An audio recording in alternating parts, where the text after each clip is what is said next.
everything, all with one sign down. Just go to Route6automall.com. Shop new Route 6 Kia Rios, Sorrentos, Souls, and more. Thousands off MSRP, plus pre-owned. You can do all the paperwork online. They'll even deliver it to your house. Fancy, right? And if you bring home $360 a week, you can get up to $25,000 in credit. It's a crime to pay more than a dime. Now at Route 6 Automall Kia in Swansea. Just go to Route6automall.com. Route6automall.com. $15.15 per month per thousand financed at 66 months. Time down, $369 a month plus tax, tag, and fees through Kia Motor Financing. To qualifying buyers, expires 4/30/20. Hi, this is Mike Baird from Mike's Professional Tree Service. One of the important things to know about a tree company when you hire them is whether or not they're going to be here when you need them. Mike's Professional Tree Service does not chase storms. Mike's Professional Tree Service stays here when you need them. You call them, you get someone on the phone. A person, not a recording. We show up with our own equipment, state-of-the-art equipment. Our staff in our office is exquisite. You'll speak to Joan, Sharon, Trish, and our salesman, Ted. Any of the people that you speak to at Mike's Professional Tree Service are kind, friendly, and courteous. Give us a call. We also offer payment plans if this should happen to need that. Say 237-25. We want you as part of our family. The Rush Limbaugh Show is sponsored locally by Inspirit, HR that makes a difference, with a local office now in Providence. News Radio 920 and 104.7 FM.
Occupancy, we can't fly at that. Middle seat's not coming out, so you were right. The middle seat, not gonna. Greetings, folks, and how are you, Rush Limbaugh? Here we go. 3 hours of broadcast excellence straight ahead. And we're looking forward in about a half hour. Vice President Mike Pence will be here for a few minutes, starting at 12:33 Eastern. So we got some stuff to cover before the Vice President. Yeah, the Vice President's travel schedule is about to resume. He's going to be, I think, going to Indiana, Minnesota, I think I've got that right, which is a great sign. The President hasn't been flying or traveling anywhere. And the idea that they are going to start traveling, we'll ask about it, but it would seem to be a good sign. Right before the program started, I was sent a tweet today by Dinesh D'Souza. Global hysteria is nearly always overblown. The reason I like this is because it dovetails with a constantly expressed theorem of mine that there's always something out there that's going to kill you.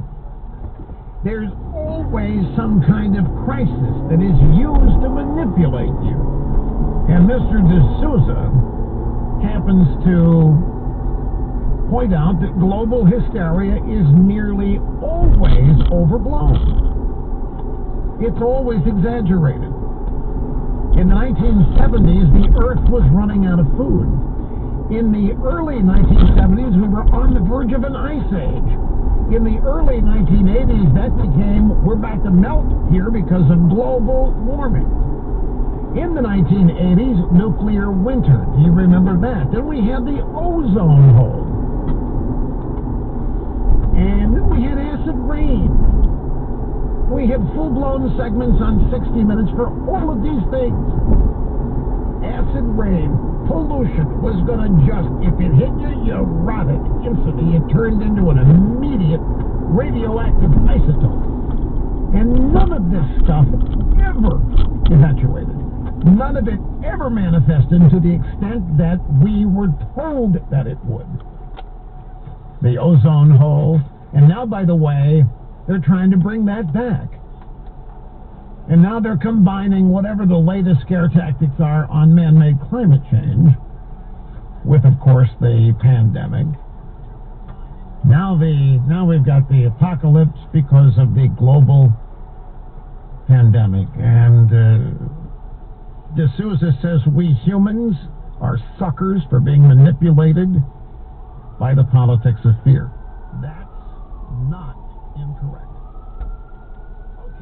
Okay.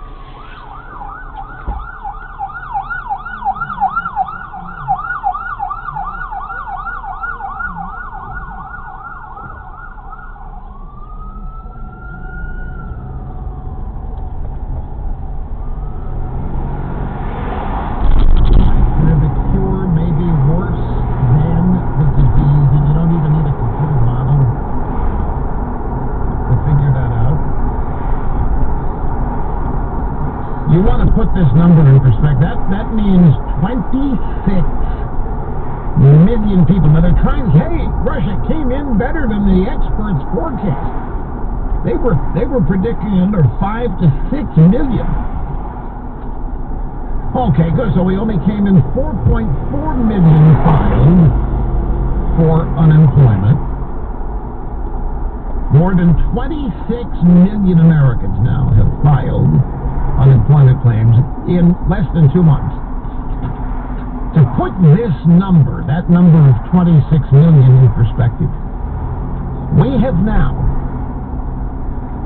officially, according to Labor Department numbers, we have wiped out every job gained since the 2008 recession.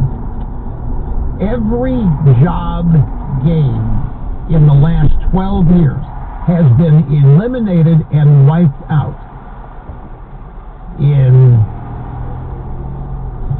8 years, 12 years.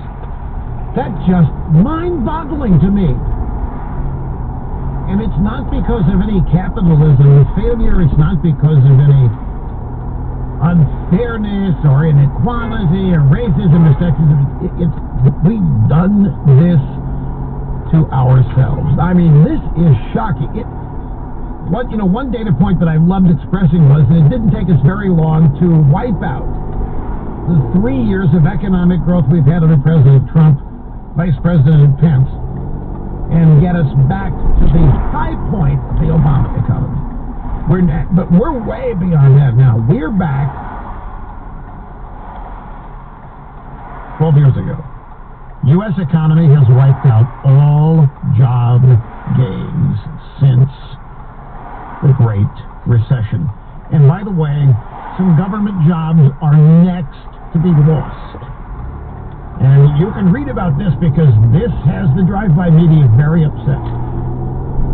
The Democrats in the media are stunned, they're unhappy. The fact is, all of those, whatever government jobs are lost, you can guarantee that pretty much every one of them is coming back. But how many of these private sector jobs are going to come back? How many of the small businesses, now here comes the cliche that you now know form the backbone of the American economy, how many of these small businesses are going to reopen? How many are going to be there to reopen? How many of their proprietors, owners, are going to be able to reopen? How many are going to even want to try to reopen? Whenever that is. So a lot of these jobs are not going to be coming back. They're going to have to be recreated with new industries, new businesses, which can happen. But man, folks, wiped out every job. And the headline here, the CNBC, this headline's so misleading.